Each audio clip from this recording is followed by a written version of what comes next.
think, okay, how am I going to recreate this? What am I going to put here? So I think the best analogy to give is to compare it to people coming into the land for the first time. He wants to create a nature reserve that's people are going to come and look and say, wow, this is what our land looked like. So now if we take a comparable group of people, which is the children of Israel, who are leaving Egypt, and they are leaving Egypt and being described or told about a land they're going to be coming into the first time. So that's a good place to start. Let's take the descriptions from the Bible and see how they are described. So the children of Israel, well, even before that, Moses is taken aside to the burning bush, which we also have here, by the way, the candidate for what is the burning bush. And if I see it, I'll show it to you. I've got a match. You got a match. And he's told Moses that he's going to be taking the children of Israel out of slavery, out of bondage, into a land, into freedom, into a land which is, and then we get our first description of this land. A land which is flowing Milk and honey. Exactly. Yeah. Do you know I was once heard the description of America as being the land of milk and honey? It's not. No, corruption and bribery. Oh, they've got some serious competition with that as well, I can assure you. Like bear and peanuts. Bear and peanuts. So they're told they're coming to a land of milk and honey. But have any of you really given any serious thought to what the land of milk and honey really is? Yes, I have. Yes. I want to know. Have you got any answers? Well, honey from bees, I would Right. assume. Yeah. And milk from plants that put out milky... Okay, so there's all sorts of interpretations. Okay, for fertile land, very fertile land. So there is all sorts of interpretations. Now we here have what we call our Noga Ruveni, because he's our guru, okay? You also seem to have a guru, he's standing over there.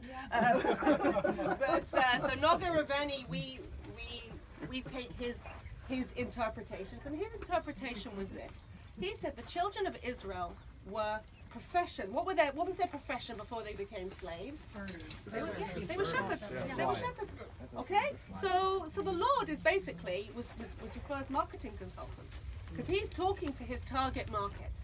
Shepherds, and we know they left Egypt with their flocks. We know they left with all their sheep and goats. So their target market is shepherds who want to know they are going to a place that their sheep and goats are going to thrive. What describes a place where their sheep and goats are going to thrive? A very lush place. A lush pastures and trees and wild and shrubs and plants where their goats and sheep are going to fresh to their heart's content and come out with good quality milk. And amongst all those shrubs and trees and plants, you're going to have a profusion of wildflowers. And I have seen our goats, we have goats here, I have seen our goats wolfing their way through those flowers. And where the wildflowers attract the bees and the bees produce the honey. And in the lives of the children of Israel, the land flowing with milk and honey is a place that they would like to go. That is their Garden of Eden. Wow. Sorry?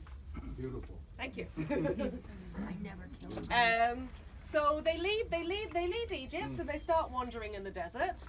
And they're wandering for 40 years, and it's not quite the paradise so far they anticipated, and they're hot, and they're tired, and they're hungry, and they're thirsty, and they have a tendency to whine if you're American, and whinge if you're British. True. So they tend to have a tendency to whine and whinge. So what does the Lord do? He sends them clues, okay, to help them along the way. He's like, don't worry, it's okay. Just so you know, when you get there, first of all, just so you know, you're going into a land which is full of hills and valleys and springs issuing from the mountains, beautiful land. And then he tells them exactly what they're going to eat. He tells them when you get there, there are going to be 7 delicious things to eat. Do we know what those 7 delicious things are? Aren't they figs? Pomegranates, figs, Olives. olives, Think of Eve. barley, And Wheat, and flax. last one, grapes. Excellent. how could you forget grapes? Can I tell you? I was going to say kiwi fruit. I have been doing this for so many years. Every group forgets the grapes. What is it with the grapes? What do the grapes ever do to you? We're thinking of the wine. You drink them. Where are you from? Spain. Spain. Okay, I was going to say, I thought you were Australian. I was going to say, No, we're thinking about Australians. They don't drink wine, actually. They drink Spaniards. Yeah. Australians. Ooh, I feel the tension. tensions here. I feel okay, so they're promised. Does anybody know chapter and verse where that's mentioned in the Bible? Okay, so I'm going to give you the biggest clue you're ever going to get in your lives. That's the 7 things that the children of Israel ate were mentioned in Deuteronomy chapter 8, verse 8. Wow. Oh, 8. 888, exactly. She got it. 888. Did you know that, Betcha? No. Oh. Deuteronomy chapter 8, verse 8. That's where you get what the children of Israel ate. Okay, so the children of Israel, and in fact, we know that then they sent the spies in to check it out because they heard about this amazing stuff, but they still didn't quite trust themselves. And what did the spies come out carrying? Grapes. Grapes. The Big grapes that ones. were so big, it needed 2 of them to carry them. Okay? Tourism. And 3,500 years later, this is still the emblem for the Ministry of Tourism. It is here on Batya's badge. And you could say that the Ministry of Tourism, nobody had an original thought for 3,500 years, or you could say that it's worked so well we kept the same emblem for 3,500 years. Now I'd like to point something out. Okay, so the children of Israel have been promised all this wonderful stuff. Now, you are here in the most beautiful time of year.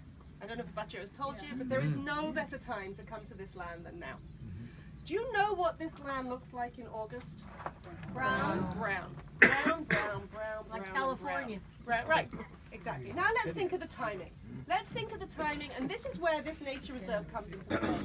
Because here, we don't just talk about the nature, but the seasons and the timing and how everything is in time, in season with the Bible and this land. Okay, I can't talk about this kind of nature when I used to walk out of my house in London. Okay, doesn't work. Okay, but now when you look at this and imagine that if the children of Israel, what would have happened if they'd have arrived in this land, crossed over the Jordan in August? They would have been disappointed. More than disappointed. They'd have started Quite a complaining. difficult bunch. I think they'd have turned around and hightailed it all the way back to Egypt.